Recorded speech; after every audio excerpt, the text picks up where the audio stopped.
Hello, J. Wallace James families and everybody who's watching. This is another week of Principal Read Alouds. I'm Dr. Downs, your principal over at J. Wallace James. Great to see you today. Well, we have Halloween coming up, boys and girls. All right, so today we're going to read The Legend of Spookly the Square Pumpkin. My man Spookly's hanging out with me right here.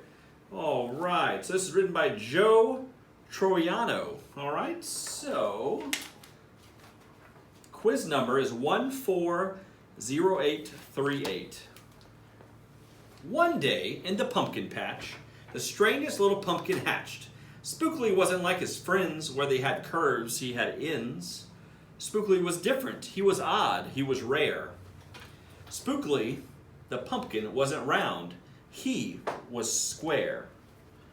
While the round pumpkins had fun rolling along, poor Spookly sat there, shaped all wrong. He tried and tried with all his might, but he couldn't budge. He just sat tight.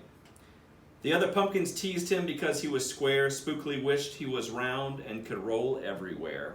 That is, until one night when they all discovered it's fine to be round when the weather is fair, but there are times it's better to be a square. Halloween was just a day away when a mighty storm blew across the bay. I tossed the round pumpkins to and fro. It snapped their vines, then off they'd go. Bouncing left, slamming right, banging, bashing, what a sight. Spookily sat there filled with fright, but glad to be a square that night. Suddenly the fence gave way, the pumpkins rolled out and into the bay. Spookily knew what must be done. It was up to him. He was the one. He teetered, he tottered, he tipped, he tried. He finally flipped. He was on his side. Again he tipped, again he flopped, again he flipped, and then he stopped right in the gap where the fence had snapped. He blocked the way, the hole was capped.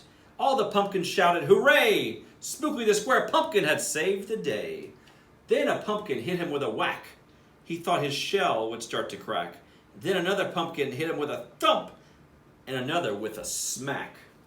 Then one by one, a ton of pumpkins piled on his stack with a bang and a bash and a crunch and a crash, and then it all went black. At dawn, when the storm had stopped, the farmer came out and checked his crop. He picked his pumpkins one by one and laid them down in the warm, dry sun. And when the last was moved away, the farmer could see what had saved the day.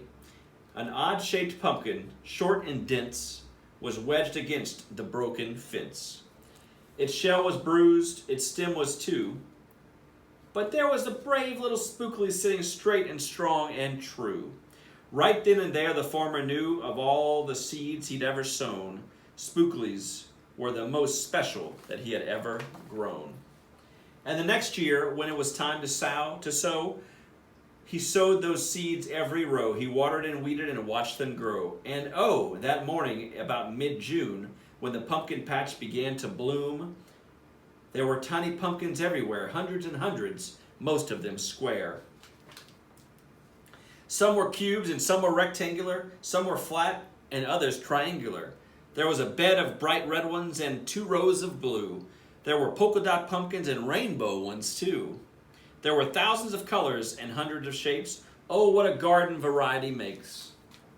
Now, every year on Halloween, Spookly's patch is quite a scene. People come from far and near to see what wonders grew that year. They stop, they gawk, they gaze, they stare. Then they pick a pumpkin that's round, triangular, and perfectly square.